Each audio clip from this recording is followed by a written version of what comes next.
Hello money talkers, welcome to my channel money talks with Payal. So Paytm की Q3 result आ चुकी है, तो उसी को हम लोग इस वीडियो में डिस्कस करेंगे। साथ ही ये भी देखेंगे कि पेटीएम में अब आपको एवरेजिंग करनी चाहिए, बाई करे, सेल करे या होल्ड करे, सारी बातें इस वीडियो में हम डिस्कस करेंगे। तो सबसे पहले इनके लॉस के ऊपर हम बात करते हैं। तो पेटीएम का जो लॉस रिपोर्ट उन्होंने किया है इस क्वार्टर में, दैट इज़ 778 करोड़ का उन्होंने लॉस रिपोर्ट किया है, जो कि इंक्रीज़ हुई है क्योंकि पिछले क्वार्टर में इनका जो लॉस था वो 482 करोड़ का था और पिछले साल 532 करोड़ का था। तो आप पिछले साल से कंपेयर कर लो या पिछले क्वार्टर से, इस बार इनका लॉस सबसे ज़्यादा हुआ है 778 करोड़ का। अगर हम रेवेन्यू की बात करें तो यहाँ पे एक पॉजिटिव चीज़ हमें देखने को ये मिल रही है कि इनकी जो रेवेन्यू है वो 89% से इंक्रीज़ हुई है। पिछले साल 772 करोड़ की इनकी रेवेन्यू थी, इस साल इस क्वार्टर में इनकी जो रेवेन्यू है वो 1456 करोड़ की रेवेन्यू हुई है। तो लॉस कैसे हुआ? लॉस इसलिए हुआ क्योंकि रेवेन्यू बढ़ता है, लेकिन अगर आपके एक्सपेंसेस भी बढ़ जाते हैं तो अल्टीमेटली आपका नेट में लॉस हो जाता है। तो वही इनके साथ भी हुआ कि इनकी रेवेन्यू तो इंक्रीज़ हुई है पर इनके एक्सपेंसेस भी इतने ही इंक्रीज़ हुए हैं, जिस वजह से इनका ओवरऑल लॉस हुआ है। अब रेवेन्यू इंक्रीज़ होने के पीछे जो रीज़न्स इन्होंने दिए वो ये है कि इनकी मर्चेंट पेमेंट्स बहुत ज़्यादा इंक्रीज़ हुई है, न्यू डिवाइस सब्सक्रिप्शन इंक्रीज़ हुआ है और लोन की कैटेगरी में भी इनको अच्छे खासी कमाई हुई है। अगर हम इनके ग्रॉस मर्चेंडाइज वैल्यू की बात करें, जो कि फिनटेक कंपनी का एक तरीका होता है टू मेजर, तो जीएमवी जो पेटीएम का है वो 123% से ईयर ऑन ईयर बेसिस पे इंक्रीज़ हुआ है at 2.5 lakh crore third quarter में। तो ये भी बहुत अच्छी बात है और पेटीएम ने ये भी इन्फॉर्म किया है कि उनके पास 10,215 करोड़ की net cash equivalent and investable balance है। तो वो लोग अभी वेल फंडेड हैं, तो इनके डिफ़ॉल्ट होने के चांसेस अभी नहीं है, इनके पास इनफ कैश पड़े हैं। ये पेटीएम ने कहा कि उनके पास 10,000 करोड़ का कैश इनके पास पड़ा हुआ है। अगर हम इनके मंथली ट्रांजैक्टिंग यूज़र्स ले, जिसमें से इन्होंने इंक्लूड किया है एटलीस्ट कि कितने न्यू यूनिक यूज़र्स इनको सब्सक्राइब किए हैं, पेटीएम को इंस्टॉल किया है और सक्सेसफुली पेमेंट किया है मंथ में, तो इनका जो यूनिक मंथली यूज़र्स है वो 37% से ईयर ऑन ईयर बेसिस पे इंक्रीज़ हुए हैं टू 64.4 मिलियन इस क्वार्टर में। तो इनके जो अभी यूज़र्स हैं वो 64.4 मिलियन है अकॉर्डिंग टू पेटीएम डेटा। अभी पेटीएम की जो मार्केटिंग एंड प्रमोशनल एक्सपेंसेस है वो 283 करोड़ की रही इस क्वार्टर में, जो कि पिछले साल 211 करोड़ की थी। तो इनकी मार्केटिंग एंड प्रमोशनल में इन्होंने काफ़ी ज़्यादा पैसे लगाए हैं। साथ ही जो इनकी एक्सपेंसेस है ओवरऑल वो 72% से इंक्रीज़ हो गई है। तो इनकी टोटल एक्सपेंस रही है 2,317 करोड़, 2,317 करोड़। तो ये बहुत ज़्यादा एक्सपेंसेस है। इतने एक्सपेंसेस हुए इसीलिए इनकी रेवेन्यू ने एक्सपेंस को कवर नहीं कर पाई, उनकी जो रेवेन्यू थी, इसीलिए इनको नेट लॉस हुआ है। अब पॉइंट आता है कि Q3 रिजल्ट तो हमने डिस्कस कर लिया कि अभी करना क्या चाहिए। तो 953 का अभी इनका करंट प्राइस चल रहा है, 2150 का इसका आईपीओ प्राइस था। तो आप में से जो लोग भी आईपीओ के वक्त से फंसे हुए हो तो वहाँ से 55% अप्रॉक्सीमेटली ये डाउन है। और मैंने रिसेंटली भी बताया था जब 1200 तक ये आ गई थी तो लोग पूछे थे कि अब क्या एवरेज करें, तो मैंने बोला था कि अभी एवरेज मत करो, अभी और नीचे जा सकता है, क्योंकि उस वक्त मैक्वेरी का टारगेट आ गया था 900 का। तो अब मुझे कन्विंस थी मैं कि अब ये 900 तक जाएगा और वही हुआ, 900 तक ये गया।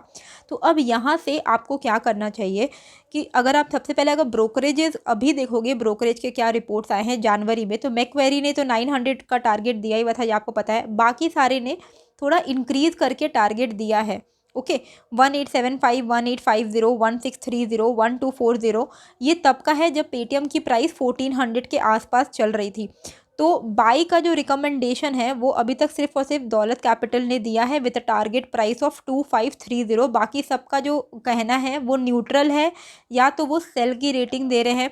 मैक्वेरी ने वो अंडर परफॉर्म का रेटिंग दिया और 900 की उन्होंने टारगेट दी और 900 इसने टच भी कर ली है। अब यहाँ से आपके पास दो ऑप्शन है, या तो आप यहाँ से एवरेज करना शुरू करो 900 के लेवल से। अब आप एवरेज करके क्वांटिटी बढ़ाओ ताकि आप जल्दी प्रॉफिट में आ पाओ।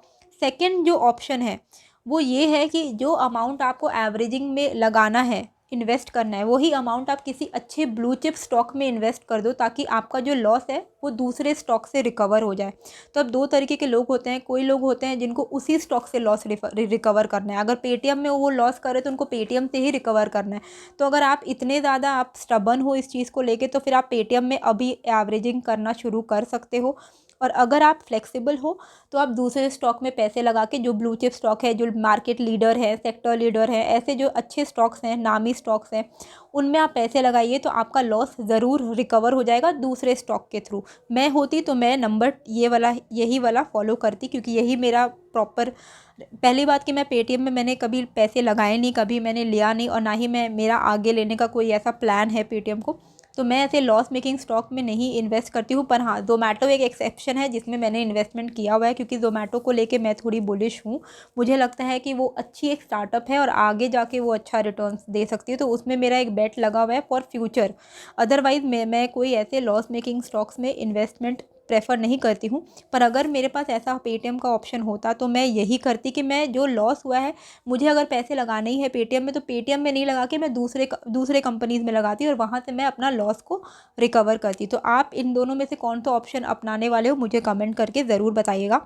अब आते हैं इसकी होल्डिंग्स पे। अब इसके होल्डिंग में मैं आपको कुछ दिखाना चाहती हूँ। दिसंबर 21 का जो होल्डिंग अपडेट होके आया है, उसमें एफआईआई के पास 9.36% है, डीआईआई के पास 1.06% है, एंड म्यूचुअल फंड के पास भी 1.06% है, एंड अदर्स यानी रिटेल इन्वेस्टर जो आप में से जिनके पास भी पेटीएम की होल्डिंग है, आप लोगों के पास 89.58% है। अब क्या चाहता है यहाँ पे, डोमेस्टिक इंस्टीट्यूशन ने एकदम ज़ीरो कर दिया है अपना होल्डिंग। मतलब उन्होंने जितने उनके पास बचे कुचे शेयर थे वो सारे बेच के उन्होंने ज़ीरो कर दिया है। ओके, म्यूचुअल फंड ने थोड़ी बहुत होल्डिंग उठाई है, क्योंकि म्यूचुअल फंड एक्चुअली पूरा का पूरा पैकेज उठाते हैं, अलग अलग स्टॉक्स उठाते हैं, तो वो तो उनका एवरेजिंग हो जाएगा। तो म्यूचुअल फंड ने थोड़ी बहुत होल्डिंग उठाई है, इंक्रीज़ की है। 0.81% का पहले इनके पास स्टेक था, अब इनके पास 1.06% का है। फॉरेन इन्वेस्टर्स का अगर आप देखोगे तो नवंबर में इनके पास 10.37% की होल्डिंग थी, वहाँ से उन्होंने सेल ऑफ करके रिड्यूस कर दिया है पेटीएम में अपना स्टेक, 9.36% किया है।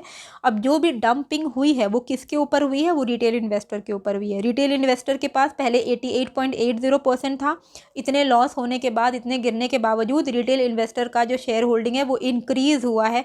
तो आप खुद ही समझो कि रिटेल इन्वेस्टर किस कैटेगरी में आते हैं, वो क्या सोच के इन्वेस्ट करते हैं कि उनकी इन्वेस्टमेंट बढ़ गई है।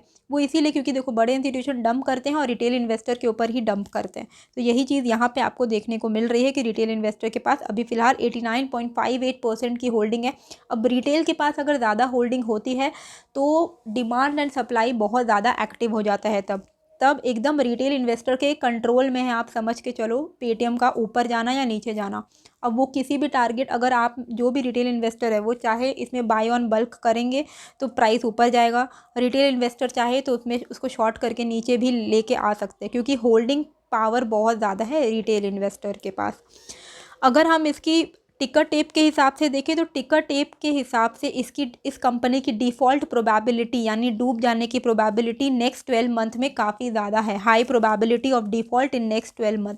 लेकिन ऐसा होगा नहीं जहाँ तक हमें लगता है, क्योंकि कंपनी ओवरऑल इंप्रूव कर रही है, लॉस भी इनका इंक्रीज़ हो रहा है पर रेवेन्यू भी इनकी इंक्रीज़ हो रही है। तो डूबने की प्रोबेबिलिटी तो दिखती नहीं है, पर टिकर टेप के हिसाब से इसकी डिफ़ॉल्ट प्रोबेबिलिटी काफ़ी ज़्यादा है। एंड ग्रोथ स्कोर भी इन्होंने काफ़ी पुअर परफॉर्मेंस के हिसाब से दिया है। तो आपकी क्या राय है पेटीएम को लेकर, एंड ये वीडियो आपको कैसी लगी मुझे कमेंट करके ज़रूर बताइएगा। एंड नए हो तो सब्सक्राइब कर दीजिएगा। मिलते हैं फिर एक नए वीडियो के साथ। Thank you.